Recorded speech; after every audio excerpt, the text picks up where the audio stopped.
नमस्कार मित्रांनो, आजचं गीत घेऊन आलो आहे ते वसंत निनावे यांचं भानुकांत लुकतुके यांनी संगीतबद्ध केलेलं आणि श्यामा चित्तार या गायिकेनं गायलेलं एक सुंदर भावगीत.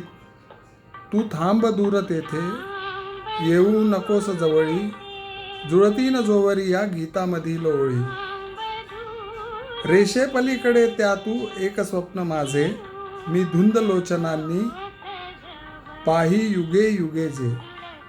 टाकी पुसून जादू तव हाकही अवेळी, येई सुगंध कुठुनी मजला नको कळाया. गतजन्मीच्या कहाण्या वाऱ्यास या पुसाव्या, होईल कागदाचे हे फुल ना सकाळी.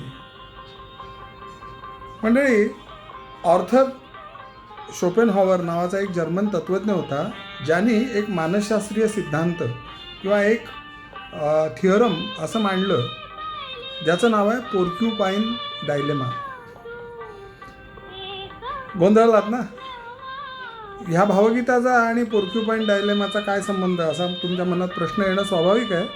सांगतो. मानवी नातेसंबंध आणि ह्या साळींदराचं रूपक यांचा संबंध थोडक्यात असा. व्हिज्युअलाइज करा. जसं थंबनेलमध्ये तुम्ही बघितलं असेल त्याप्रमाणे एक साळींदरांचा म्हणजेच पोर्क्युपाईनचा कळप हा थंडीने आर्टिक प्रदेशात असं इमॅजिन करू आपण, अतिशय मायनस टेम्परेचरमध्ये कुडकुडत एका ठिकाणी बसला आहे. त्यांना कळत नाही अतिशय थंडीमुळे त्यांच्या संवेदना गोठून गेल्या आहेत. ते विचार करतात या थंडीपासून रक्षण कसं करावं स्वतःचं. तर थोड्या वेळाने त्यांना रिअलाईज होतं की अरे, आपण जर परस्परांच्या जवळ गेलो, अतिशय जवळ गेलो तर आपली थंडी निवारण्याला मदत होईल. म्हणून ते काय करतात, एकमेकांच्या जवळ सरकतात. जवळ आले की एकमेकांचे काटे त्यांना बोचायला लागतात. मग ते इक्वेट करतात की या काट्यांची वेदना की थंडी. ह्या डायलेमामध्ये म्हणजेच या गोंधळलेल्या अवस्थेत ते जातात. मग ते थोडेसे दूर जातात. दूर गेल्यानंतर पुन्हा त्यांना थंडी वाजायला लागते.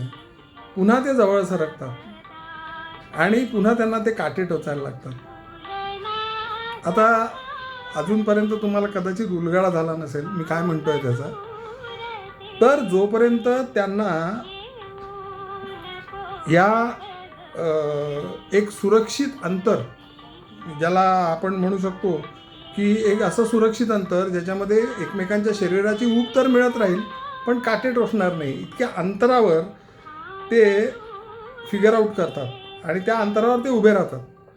हे सम्यक किंवा सम अवस्था, ज्याला इक्विलिब्रियम आपण म्हणतो ना आपल्या भाषेत, इक्विलिब्रियम अवस्था त्यांना मिळते आणि मग ते सगळेजण आगीपासून थंडीपासून स्वतःचं संरक्षण करतात. तर ही जी सम अवस्था किंवा सम्यक अवस्था आहे ती गाठेपर्यंत त्यांचा हा झगडा असा चालू राहतो. मानवी नातेसंबंधांचं असंच असतं का मित्रांनो? माणूस हा एकूणच सामाजिक प्राणी असल्याने तो एक भावनांचा रिलीफ वॉल शोधत असतो. मग तो आपल्या प्रियकर प्रेयसी लव्ह पार्टनरच्या स्वरूपात असेल किंवा आई बाबा किंवा काका मामा किंवा कुठलाही एखादा नातेसंबंध असा, त्याच्यामध्ये तो कम्फर्ट शोधतो किंवा ती भावनांची ऊब मिळवण्याचा प्रयत्न करतो. पण आपल्या भावनांचा निचरा किंवा आपल्या भावनांना सपोर्ट मिळण्याकरता जेव्हा आपण त्या व्यक्तीच्या जरा जवळ जातो या रिलीफ वॉलच्या आणि मन मोकळं करायला लागतो, मन मोकळं केलं की मग टोचू लागतात त्या व्यक्तीच्या, त्या रिलीफ वॉलच्या व्यक्तीमधले दोष, त्यांचे अहंकार, त्यांची आत्मप्रौढी, स्वभाव दोष, त्यांच्या सवयी, त्यांचे विचार यांचे काटे आपल्याला टोचू लागतात. मग पोर्क्युपाईनसारखं लांब पळायचं त्याच्यापासून, पुन्हा थंडी, पुन्हा ऊब मिळवण्यासाठी नवीन नातं, नवा रिलीफ वॉल, पुन्हा भ्रमनिरास. हे दुष्टचक्र सुरू राहतं मित्रांनो. मग आता याच्यावर उपाय काय?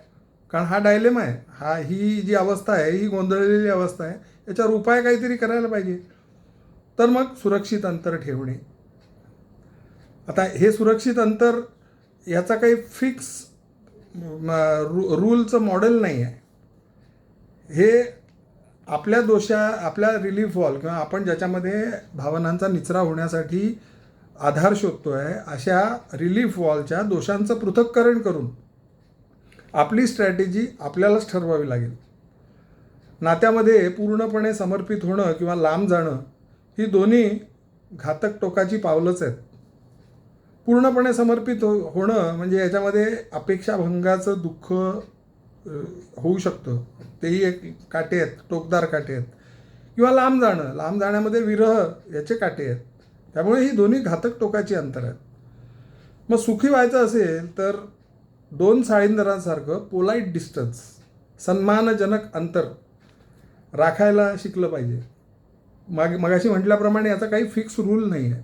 हे आपल्याला फिगर आउट करून आपल्याला ठरवावं लागतं की हां, इतक्या अंतरावर गेल्यावर काटे तर टोचणार नाहीत, पण प्रेमाची ऊब आपल्याला मिळत राहील, म्हणजे थंडीपासून आपलं संरक्षण होत राहील. आणि मुख्य म्हणजे आपला आत्मसन्मान टिकून राहील त्याच्यामध्ये. म्हणजे एखाद्याजवळ आपण एखादी गोष्ट व्यक्त केली आणि त्यांनी जर त्याचा सार्वजनिक रूपाने उद्धार केला की अरे याला एवढंही जमत नाही किंवा अरे या संकटाचा सामना करू शकत नाही, अशी जर टर उडवली तर आपल्या आत्मसन्मानाला मोठी ठेच असते ती. त्यामुळे ते एक सुरक्षित अंतर किंवा ते आपल्याला फिगर आउट करायला पाहिजे. शिष्टाचार आणि मर्यादा पाळणे हे नात्यांमधले अडथळे नाही आहेत मित्रांनो.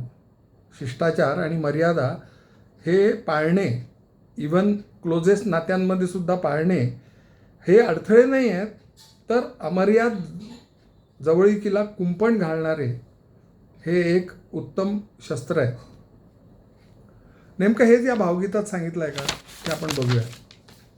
तर कवी म्हणतो, रेषे पलीकडे त्या तू एक स्वप्न माझे, मी धुंद लोचनांनी पाही युगे युगे जे. हाच तो रिलीफ वॉल. ती जी नायिका आहे या गाण्याची जी नायिका आहे ती म्हणते, तू थांब दूर तेथे येऊ नकोस जवळी, जुळतीन जोवरी या गीतामधील ओळी. जोपर्यंत आपला सिम्फनी तयार होत नाही, आपला सिंक्रोनायझेशन होत नाही, तोपर्यंत तू रेषेपलीकडे असलेलं माझं एक स्वप्न म्हणूनच राहा.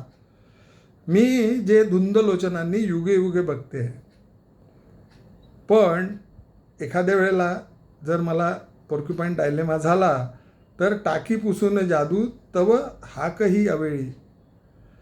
त्यामुळे मी जे स्वप्न बघते आहे की आपण एकत्र येऊ, आपण एकत्र राहू, आपल्या भावभावना, आपलं चॅलेंजेस आपण शेअर करू, तर ते एखाद्या वेळेला पुसून जाईल की काय, ही जी जादू आहे ती पुसून जाईल की काय असा मला संशय येतो. येई सुगंध कुठुनी मजला नको कळाया, गतजन्मीच्या कहाण्या वाऱ्यास या पुसाव्या. हा तुझ्या अस्तित्वाचा सुगंध कुठून येतो आहे हे मला कळू पण देऊ नकोस. हे परमेश्वरा, मला फक्त तो सुगंध येऊ दे, तो कुठून येतो आहे हे पण कळू देऊ नकोस. आणि ज्या गतजन्मीच्या कहाण्या आहेत किंवा आपण ज्याला म्हणू शकतो की ती जे व्हिज्युअलाइज करते त्या ज्या कहाण्या आहेत त्या फक्त वाऱ्यास या पुसाव्या. कुठून तरी वाऱ्याच्या झुळकीबरोबर तो सुगंध यावा, तो नात्यातला सुगंध, तो गोडवा हा मला वाऱ्याने कळावा. कारण तिला सार्थ भीती आहे की होईल कागदाचे हे फुल ना सकाळी. ही जी कळी आहे कागदाची, म्हणजे तिला असं वाटतं आहे की हे फूल आहे, कळी आहे, पण ते कागदाचं असल्यामुळे त्याचं फूल काय होणार नाही. म्हणून हे असंच राहू दे असं तिचं म्हणणं आहे. म्हणजेच तिला तो पोर्क्युपाईन डायलेमा सतावत आहे. मित्रांनो, व्हिडिओ आवडला असेल तर लाईक करा, शेअर करा आणि चॅनलला सबस्क्राईब जरूर करा. मुख्य म्हणजे मी वारंवार प्रत्येक व्हिडिओच्या शेवटी सांगत असल्याप्रमाणे तुमचे कॉमेंट्स हे माझं ऑक्सिजन आहे. त्यामुळे कॉमेंट्स द्या, त्यामुळे मला माझ्या चॅनलमध्ये व्हॅल्यू ॲडिशन कळेल आणि तुम्हालाही जरा मजा येईल. हे एक विस्मरणात गेलेलं गाणं परवा मी अचानक ऐकलं आणि माझ्या मनामध्ये पोर्क्युपाईन डायलेमाचा त्याच्याशी असलेलं साम्य हे मला तरी आवडलं. तुम्हाला आवडतं आहे का बघा, विचार करा आणि मला जरूर कळवा.